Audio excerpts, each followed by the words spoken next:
ओम शांति। आज की अव्यक्त मुरली का शीर्षक है त्याग, तपस्या और सेवा की परिभाषा।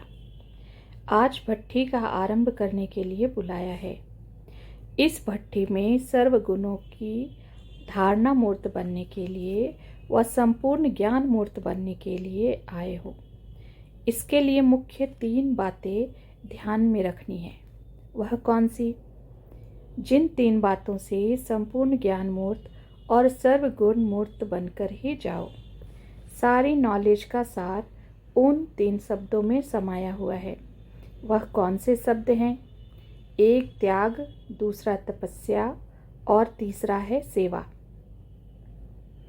इन तीनों शब्दों की धारणा मूर्त बनना अर्थात संपूर्ण ज्ञान मूर्त और सर्वगुणों की मूर्त बनना। त्याग किसको कहा जाता है? निरंतर त्याग वृत्ति और तपस्या मूर्त बनकर हर सेकंड, हर संकल्प द्वारा हर आत्मा की सेवा करनी है। यह सीखने के लिए भट्ठी में आए हो। वैसे तो त्याग और तपस्या दोनों को जानते हो, फिर अभी क्या करने आए हो? कर्मों में लाने के लिए। भल जानते हो, लेकिन अभी जो जानना है उस प्रमाण चलना, दोनों को समान बनाने के लिए आए हो। अभी जानने और चलने में अंतर है। उस अंतर को समाप्त करने के लिए भट्ठी में आए हो। ऐसे तपस्वी मूर्त व त्याग मूर्त बनना है जो आपके त्याग और तपस्या की शक्ति के आकर्षण दूर से ही प्रत्यक्ष दिखाई दे। जैसे स्थूल अग्नि व प्रकाश अथवा गर्मी दूर से ही दिखाई देती है व अनुभव होती है, वैसे आपकी तपस्या और त्याग की झलक दूर से ही आकर्षण करे। हर कर्म में त्याग और तपस्या प्रत्यक्ष दिखाई दे, तब ही सेवा में सफलता पा सकेंगे। सिर्फ सेवाधारी बनकर सेवा करने से जो सफलता चाहते हो वह नहीं हो पाती है, लेकिन सेवाधारी बनने के साथ साथ त्याग और तपस्या मूर्त भी हो तब सेवा का प्रत्यक्ष फल दिखाई देगा। तो सेवाधारी तो बहुत अच्छे हो, लेकिन सेवा करते समय त्याग और तपस्या को भूल नहीं जाना है। तीनों का साथ होने से मेहनत कम और प्राप्ति अधिक होती है। समय कम, सफलता अधिक। तो इन तीनों को साथ जोड़ना है। यह अच्छी तरह से अभ्यास करके जाना है। जितना नॉलेजफुल उतना ही पावरफुल और सक्सेसफुल होना चाहिए।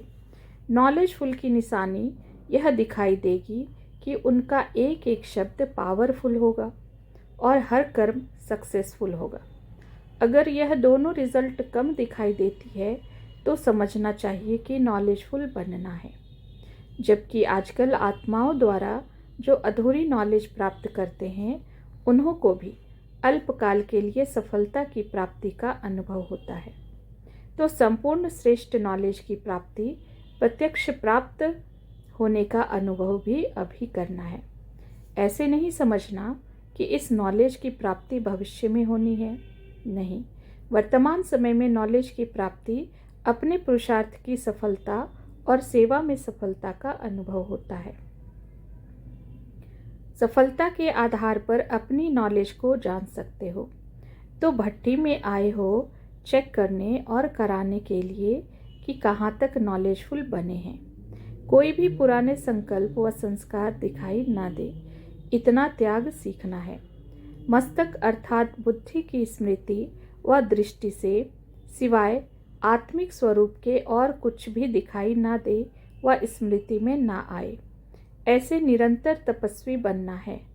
जिस भी संस्कार व स्वभाव वाले, चाहे रजोगुनी चाहे तमोगुनी आत्मा हो, संस्कार व स्वभाव के वश हो, आपके पुरुषार्थ में परीक्षा के निमित्त बनी हुई हो, लेकिन हर आत्मा के प्रति सेवा अर्थात कल्याण का संकल्प व भावना उत्पन्न हो। ऐसे सर्व आत्माओं का सेवाधारी अर्थात कल्याणकारी बनना है। तो अब समझा त्याग क्या सीखना है, तपस्या क्या सीखनी है और सेवा भी कहाँ तक करनी है।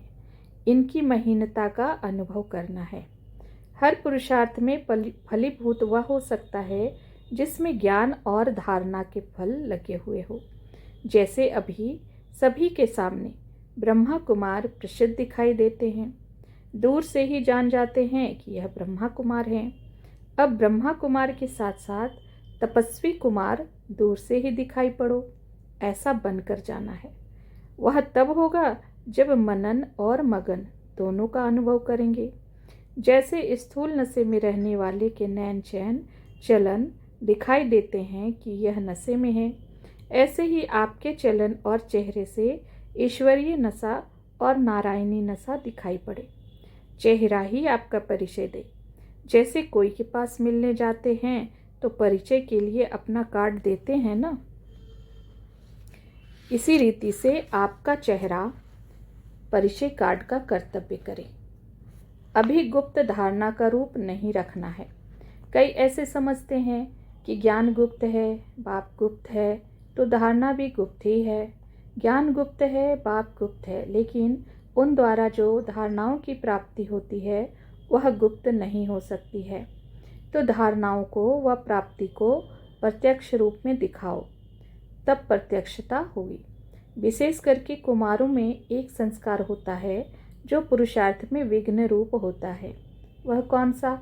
कुमारों में यह संस्कार होता है जो कामनाओं को पूर्ण करने के लिए संस्कारों को रख देते हैं।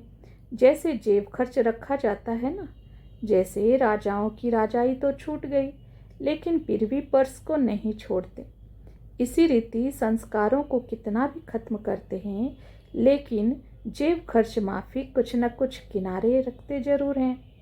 यह है मुख्य संस्कार। यहाँ भट्ठी में जानते भी हैं और चलने की हिम्मत भी धारण करते हैं, लेकिन फिर भी माया फिर भी पर्स की रीति से कहाँ न कहाँ किनारे में रह जाती हैं। तो इस भट्टी में सभी त्याग करके जाना। यह नहीं सोचना कि संपूर्ण तो अभी अंत में बनना है तो थोड़ा बहुत रहेगा ही, लेकिन नहीं, त्याग अर्थात त्याग। जेब खर्च माफिक अपने अंदर थोड़ा बहुत भी संस्कार रहने नहीं देना है। जरा भी संस्कार अगर रहा होगा तो वह थोड़ा संस्कार भी धोखा दिला देता है। इसलिए बिल्कुल जो पुरानी जायदाद है वह भस्म करके जाना, छिपाकर नहीं रखना।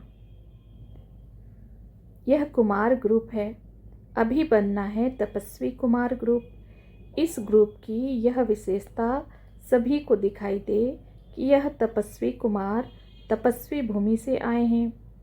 हर एक लाइट के ताजधारी दिखाई दें। ताजधारी तो भविष्य में बनेंगे, लेकिन इस भट्टी से लाइट के ताजधारी बनकर जाना है। सर्विस की जिम्मेवारी का ताज वह इस ताज के साथ स्वतः ही प्राप्त हो जाता है। इसलिए मुख्य ध्यान इस लाइट के ताज को धारण करने का रखना है। जैसे तपस्वी सदैव आसन पर बैठते हैं, वैसे अपनी एक रस आत्मा की स्थिति के आसन पर विराजमान रहो। इस आसन को नहीं छोड़ो, तब सिंहासन मिलेगा। ऐसा प्रयत्न करो जो देखते ही सबके मुख से एक ही आवाज़ निकले कि यह कुमार तो तपस्वी कुमार बनकर आए हैं। हर कर्मेंद्रिय से देह अभिमान का त्याग और आत्म अभिमानी की तपस्या प्रत्यक्ष रूप में दिखाई दे, क्योंकि ब्रह्मा की स्थापना का कार्य तो चल ही रहा है, ईश्वरीय पालना का कर्तव्य भी चल रहा है। अब लाइट में तपस्या द्वारा अपने विकर्मों और हर आत्मा के तमोगुण और प्रकृति के तमोगुणी संस्कारों को भस्म करने का कर्तव्य चलना है। अब समझा कि कौन से कर्तव्य का भी इस समय है? तपस्या द्वारा तमोगुण को भस्म करने का। जैसे अपने चित्रों में शंकर का रूप विनाशकारी अर्थात तपस्वी रूप में दिखाते हैं, ऐसे एक रस स्थिति के आसन पर स्थित हो तपस्वी रूप अपना प्रत्यक्ष दिखाओ। समझा क्या सीखना और क्या और कैसे बनना है? इसके लिए यह कुमार ग्रुप मुख्य स्लोगन क्या सामने रखेंगे जिससे सफलता हो जाए? सच्चाई और सफाई से सृष्टि से विकारों का सफाया करेंगे। जब सृष्टि से करेंगे तो स्वयं से तो पहले से ही हो जाएगा, तब तो सृष्टि से करेंगे ना। तो यह स्लोगन याद रखने से तपस्वी मूर्त बनने से सफलता मूर्त बनेंगे। अच्छा, ओम शांति।